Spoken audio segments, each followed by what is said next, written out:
अरे यार वहां नमाज हो रही थी ना 700 एक तो साल तुम लोगों से। को काटने की बहुत बड़ी प्रॉब्लम है, काटने की बचपन नहीं। से लेकर के बचपन से लेकर के और बात काटने तक शुरू कर देते हो। कुछ शुरू हुआ नहीं, मैं काटने की प्रॉब्लम हो अरे जाती भाई है। तो झूठ अरे तो बात बोलो। क्यों काट रहे हो यार? झूठ तो बाकी बोलो। चीजें ठीक है, अरे बाकी ठीक है, अच्छा, बात क्यों अच्छी काट रहे हो बात भाई? करो, सच्ची बात देखो करो। मैं मौलाना साहब बड़ा क्लियर इतना बता रहा हूँ। टीका लगा के, चंदन लगा के मैं झूठ इसलिए क्यों कह रहा बोलते हो? हूँ। मुझे अफसोस हाँ, है। अब तुरंत टीका चंदन पे आ झूठ जाएंगे, मत बोला मतलब करो। जो भी अच्छा, आप ठीक करो। है, ठीक है। हाँ। वो ठीक है, आपने अपनी बात रख ली ना, आपने कहा बिल्कुल सही हुआ, कानून के हिसाब से हुआ। सही लेकिन नहीं, जो भारतीय संविधान के नियम के तहत हुआ है और कोई भी जाकर के उसको चैलेंज कर सकता है। ठीक है, कोर्ट ने यह डिसीजन दिया है, जो संविधान को मानने वाले हैं, कोर्ट को मानने वाले हैं, वो बिल्कुल कहेंगे कि सही हुआ, लेकिन ये तो कोर्ट को मानेंगे ही नहीं। बिल्कुल सत्य है। अब ये कह रहे हैं हम सुप्रीम कोर्ट जाएंगे, सुप्रीम कोर्ट हम कोर्ट नहीं है। सुप्रीम कोर्ट में जाकर के दायर करेंगे। अरे जाओ, तुम तो सुप्रीम कोर्ट की भी नहीं मानते हो। साबानो केस में सुप्रीम कोर्ट का डिसीजन था या नहीं था? ठीक है, माना नहीं? ठीक है, माना जरा ना? सुन लीजिए, 3 जरा सुन तलाक पे लीजिए। आया, उनकी माना? भी सुन लीजिए। अयोध्या पर आया, नहीं है, माना, लेकिन ये काटेंगे जरूर। मुमताज आलम रिजवी साहब, जरा बता दीजिए कि भाई ठीक है, इसमें बीजेपी को गलत नजर से क्यों देखना है, सरकार को गलत नजर से क्यों देखना है? ऐसा तो है नहीं कि सिर्फ अदालत में हिंदू पक्ष ही गया था, मुस्लिम पक्ष ने भी दायर किया था मामला। तो जब मामला कोर्ट में था, दोनों पक्षों की सुनवाई हुई और कोर्ट ने फैसला सुनाया, तो फिर आपको इसमें गलत क्या लग रहा है? बहुत बहुत शुक्रिया आपका। कोई गलत नहीं लग रहा है, लेकिन ये कह रहे हैं कि कोर्ट के नहीं मानते, सुप्रीम कोर्ट जा रहे हैं। सुप्रीम कोर्ट कोर्ट नहीं, तो क्या भाई साबानो केस में अरे भाई एक मिनट सर, आपने बहुत बोल लिया, उनको बोलने दीजिए ना। गधे से अब ये हमें कह रहे थे काट रहे हैं, और ये क्या कर रहे हैं? हाँ। ये क्या कर रहे हैं? गधा से डराइए नहीं। एक मिनट। रोकने की हिंदू धर्म बहुत सहिष्णुता का प्रतीक है, देखिए, जरा थोड़ा सा सहिष्णुता रखिए। हाँ। देखिए, वो तो सबको पता है, इनको सनातन में कोई आस्था नहीं। आस्था होती तो ये न करते जो नहीं, आप उनकी आस्था पे सवाल ना उठाए, वो आपको जज नहीं कर रहे हैं, आप बात नहीं करें। नहीं नहीं, वो सब कुछ कर रहे हैं। उन्होंने क्या क्या कह दिया आपने शायद गौर नहीं किया, लेकिन चलिए, मैं एक चीज ये कह रहा हूं कि हमारा कोर्ट पे यकीन है और इसीलिए हम मुकदमे में शामिल हुए, कोर्ट में गए, हाई कोर्ट में गए, और अदालत पे ही यकीन है। इसी बुनियाद पे तो हम कह रहे हैं कि हम सड़कों पे तो नहीं जाने की बात कर रहे हैं कि हम हंगामा करेंगे, तोड़फोड़ करेंगे, कुछ नहीं। हम कह रहे हैं सुप्रीम कोर्ट जाएंगे। सुप्रीम कोर्ट भी इसी हिंदुस्तान के आईन का, संविधान का हिस्सा है। तो सुप्रीम कोर्ट जाना क्या गलत है क्या? और गलत है या कह रहे मान नहीं रहे हाई कोर्ट का फैसला? तो भैया साहब, अगर हाई कोर्ट या निचली अदालत का ही सब मान जाए तो फिर सुप्रीम कोर्ट किस बात के लिए है? अगर सुप्रीम कोर्ट भी फैसला जो सुनाएगा वो स्वीकार्य हो। कमाल है, क्यों? बाबरी मस्जिद में क्या हुआ? क्या कबूल नहीं किया गया? क्या आपने नहीं माना? नहीं, लेकिन अभी तो आज तक उस फैसले को रो रहे हैं। एक मिनट सुनिए तो, देखिए। नहीं, मैं भी बता ही रही हूँ, बस याद दिला नहीं, मैं आपको और याद दिला रहा हूं ना। ये अभी कह रहे थे ना, ये कोर्ट के नहीं मानते, और ये बड़ा मानते हैं। 6 दिसंबर 1992 को इन्होंने जा करके वहां पे मस्जिद को गिरा दिया। किस ऑर्डर के तहत गिराया गया? नहीं, किस ऑर्डर के तहत बाबरी मस्जिद को गिराया गया, हमें बता दीजिए। बल्कि उत्तर प्रदेश की कल्याण सिंह की सरकार ने बाकायदा सुप्रीम कोर्ट में जाकर के हलफनामा दिया था कि परिंदा भी पर नहीं मार सकता, और जाकर के गिरा दिया।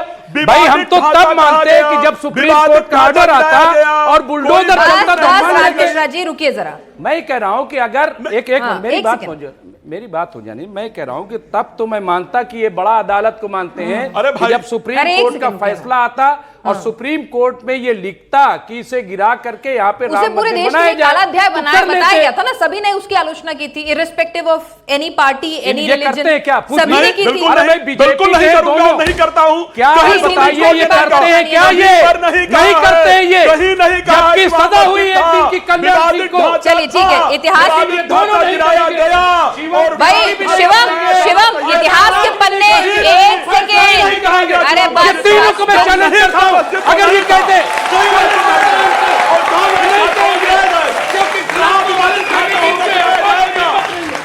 अरे आप गधे से डराना बंद कीजिए। एक तो रुकिए। शिवम, आपके लिए तो सही फायदे का सौदा, इतिहास के पन्ने खंगाले जाएंगे।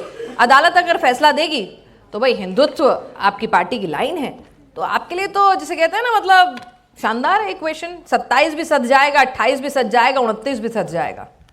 देखिए, सबसे पहले तो महाराज जी ने जो हमारे मुस्लिम पैनलिस्ट को कहा कि आपको काटने की आदत है, बहुत शुक्र है क्लियर कर दिया, वरना जनता कुछ और समझ लेती कि उनको बात काटने की आदत है। आगे नहीं, आप गलत जगह जा रहे हैं। दूसरा ये कि ये फायदे का विषय नहीं है, आप इतिहास को बदल नहीं सकते। मैं एक छोटा सा रेफरेंस देता हूं। सबसे पहले, हमारे देश का स्ट्रक्चर कैसा है? ये हिंदू मंदिर के लिए लड़ने वाला है एक जैन, विष्णु शंकर जैन। कल विष्णु शंकर जैन के पिताजी यहां पर थे। भारतीय जनता पार्टी की तरफ से भारतीय जनता पार्टी के senior spokes person RP Singh आए हुए थे, जो कि सिख हैं। उन्होंने यहां खड़े होकर उनके पैर छुए और धन्यवाद दिया। हिंदू मंदिर के लिए लड़ने वाला जैन जिसका पैर छू रहा है एक सिख व्यक्ति, ऐसा अपना हिंदुस्तान था। लेकिन ये फिर उसके बाद ये बाबरी सोच वाले आ गए और इन्होंने पूरा बंटा था। और जब कपिल सिब्बल लड़ते हैं तो आपको एतराज हो जाता है? नहीं, कपिल सिब्बल लड़ते हैं तो आपको एतराज क्यों हो जाता है? रुकिए सुन लीजिए। अगर मस्जिद के लिए कपिल सिब्बल लड़ते फिर वही रुक जाइए सर, एक बार जब आपने टेबल जब लगाई दी, एक बार रुकिए ना।